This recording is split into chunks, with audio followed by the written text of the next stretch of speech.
Hey guys, how's it going? It's Hayson Chen, CPA, working for Trustback Consulting. So I do a lot of tax planning for mid-size and small firm in the Lower Mainland in Vancouver. So today we're going to talk about a very interesting topic, which a lot of people do really care about. Should you defer your mortgage, and what are the consequences? Like how much more you have to pay? Is the bank taking advantage of you? So today, we have Dr. Albert Wong. He's a PhD, and he also got many years of working experience in the bank and in the communication, industry. So Albert, I believe you got some material to share with the audience today. Yes, I do. And as you mentioned, as of April 3rd, there's more than 500,000 Canadians who has applied for mortgage deferral. So this is a very hot topic. So instead of talking about generalities, what I'd like to do is to share with you a Excel worksheet that I put together to show you the exact impact of the mortgage deferral to how much interest you have to pay. So if you bear with me, I'm going to share my screen with you to show you the worksheet, okay? So here we are. So this is a very straightforward worksheet. What you see here is some mortgage details and some numbers and so on. So I'm going to walk you through. What you see here in the yellow area is the input area, right? Mm-hmm. So this is the area where you put in your particular mortgage information. So in this example that I put together here, I have a mortgage that's $100,000 at 3.5% interest, and the amortization period is 25 years. And what that is that it takes you 25 years to pay off your mortgage. Mm-hmm. Now, newer mortgage would have a amortization period that's much longer, like 35 years. But most of the mortgage in Canada is 25 years. It's kind of standard, right? So these are the basic information about your mortgage. But one more piece of information that turned out to be very significant is the number of payments that you have made to the mortgage. So right. What it means is that if you just borrow the money and you have paid the mortgage for about 12 months, 24 months, so you're really early in the payment cycle, and that actually turned out to have a significant impact on what you should do. And I'm going to show you that. So in this example, the number of payment made is only 12 months. That means you got the mortgage a year earlier and you have made 12 payments.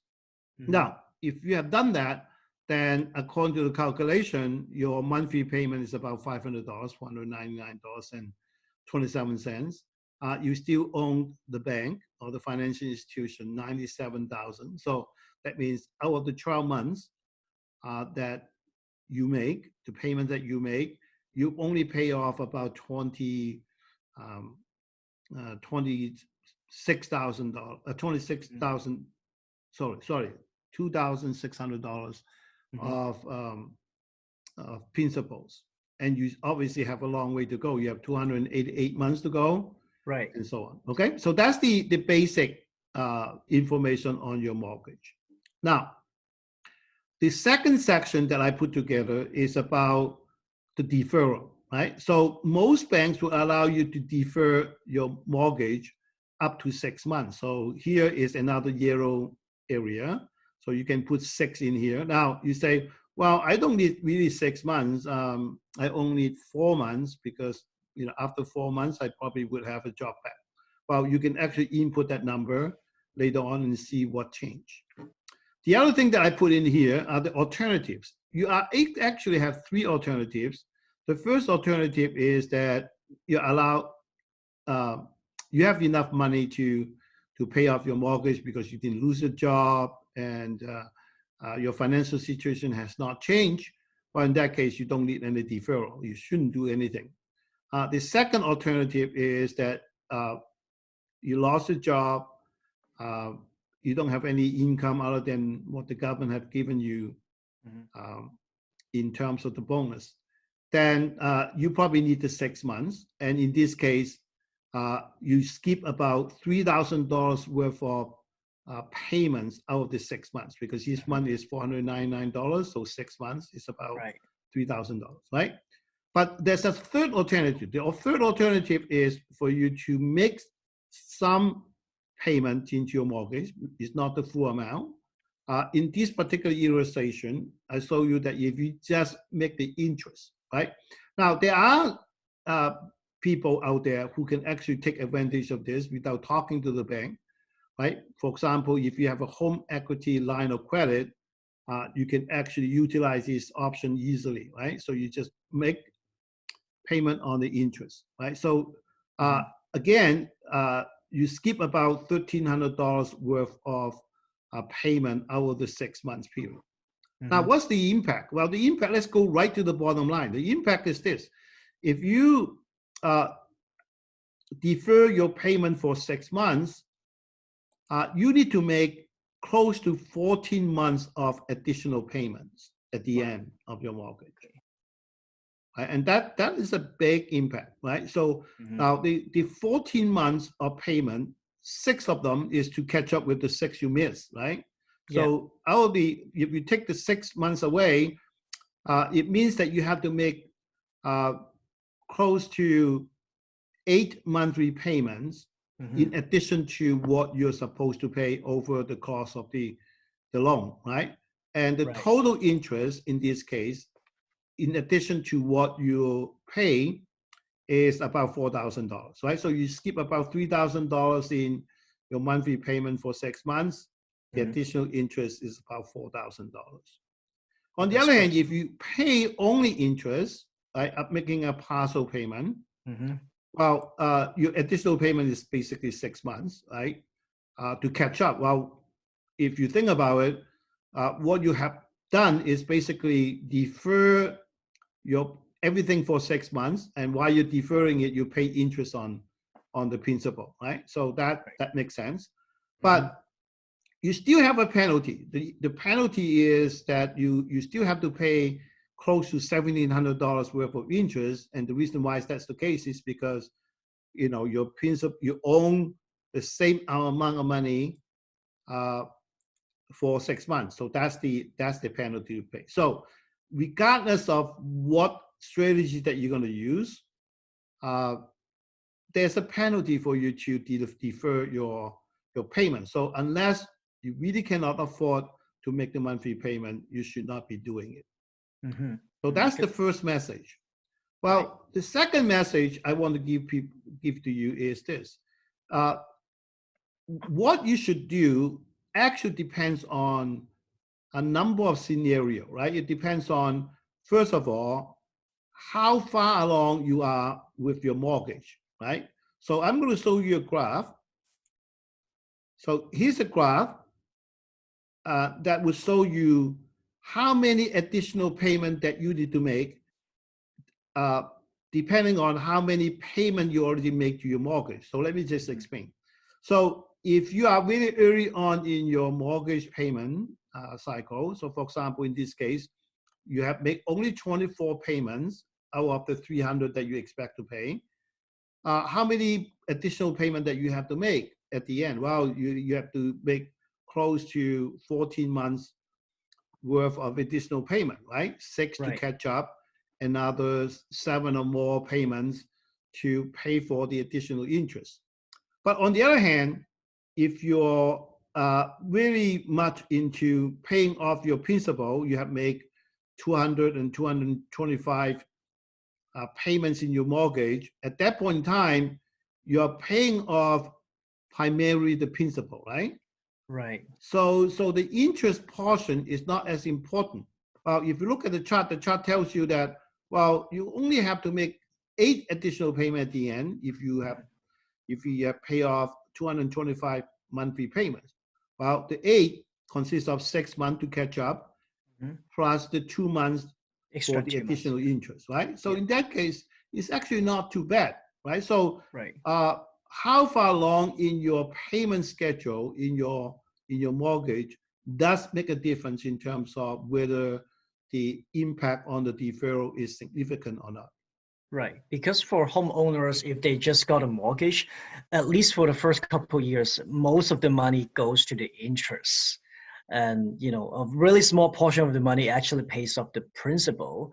But when homeowners are, keep working hard, keep paying off their mortgages, when they're in the mid 50s or, 60 years old, or even they're almost retiring. So a lot of the interest and the principal are paid already. So that makes a really big difference. Yes, that's the amortization aspect of the mortgage, right? Right. Now, I have a friend who asked me, he said, what happened if I have a mortgage and a loan, right? A lot of young family has a mortgage, as well as a car loan, for example. Right. And the bank allow you to defer both.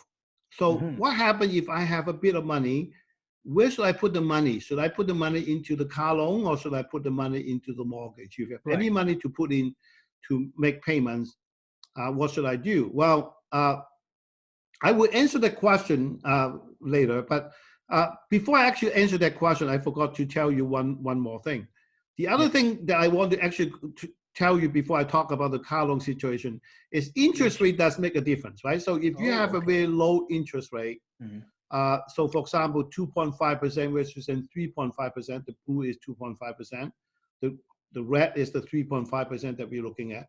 The number of payment that you need to make in addition make a big deal difference if you are very early on in your cycle, right? So if you just got the mortgage, you have paid the mortgage for about a couple of years, having a low interest rate mortgage compared to a higher interest rate mortgage does make a difference, right? So that's very important. Now, the good news is that if you have a low interest mortgage, your term is going to be also shorter, right? The term is the period of time where the bank would renegotiate with you about the interest rate.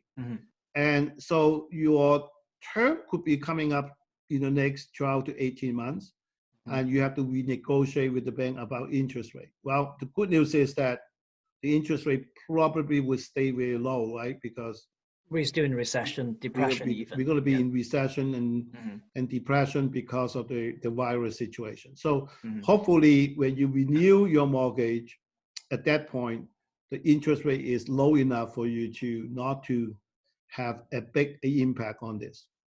Now, let me go to answer the question about the loan situation, right? Okay. So I have another worksheet that I put together, right, and to look at loans, right? So here, the example here is I have a loan for $30,000, and the interest is 6%. The key difference between the loan and the mortgage is the term, the amortization is much shorter, right? So usually the loan is for 48 months, 60 months, or even up to 72 months, right? And so what's the impact? Well, if you have make 12 payments, right? So, 20% of the payments being made, and you want to defer for 6 months, because you're allowed to. Well, what is the impact? Well, the impact is actually not as big as the mortgage, right? That's good to know. Yeah, the number of additional payment is only 7.65. It's about close to 8 payments, right? That means that you need to pay 6 more months to catch up with the 6 months that you defer, plus less than 2 months in additional payments. Is it because the car loan, the principal of the car loan is much more smaller compared to the mortgage? And also when it comes to whereas the mortgages, the amortization period can go up to like 25 to 30 years. Right. The main thing is amortization, right? So the car loan is much shorter term, and therefore, the interest on interest is not going to be accumulated as much, right? So in this case, for example, there's only 48 months of interest that is going to be accumulated. So the impact, if you look at the impact on the interest here, right? So if you miss 6 months of payment, the interest impact is only about $1,000, where you actually skip about $3,500 worth of payment for the 6-month period. So the impact is much smaller because of the amortization. So if you have any money at all that you want to put into the liabilities, right? Either the loan or mortgages, put it in the mortgage and just take advantage of the deferral that the bank offer you on the car loan. That's a really good tips for all the audience, actually. So that's all I have for today. All right. So, I mean, thank you guys for watching. Hopefully you like this video, and hopefully in this channel, we can utilize our, professions, and, we can do some analytic, analyze the situation and help you and give you some good advice. So, Dr. Albert, if our audience want to get a copy of the, of the Excel spreadsheet, amazing Excel spreadsheet, then we can send them a copy through email. Is in the description area in the YouTube videos. So subscribe us. Hopefully in the near future, we're gonna shoot more videos, post more videos online in English and Chinese. So and thank also, you. This is a very important issue. So if you have friends or relatives who are in this situation, just feel free to share with them so that they also can take a look at and see whether you can help them. Right, absolutely. Thank you very much for your analysis. It's very, visual, so people can basically, take a look how much money that they owe the bank, basically. So thank you very much again, Dr. Albert Wong. So we'll be in touch soon. Thank you, guys. Thank you. Bye-bye. Thank you. Bye.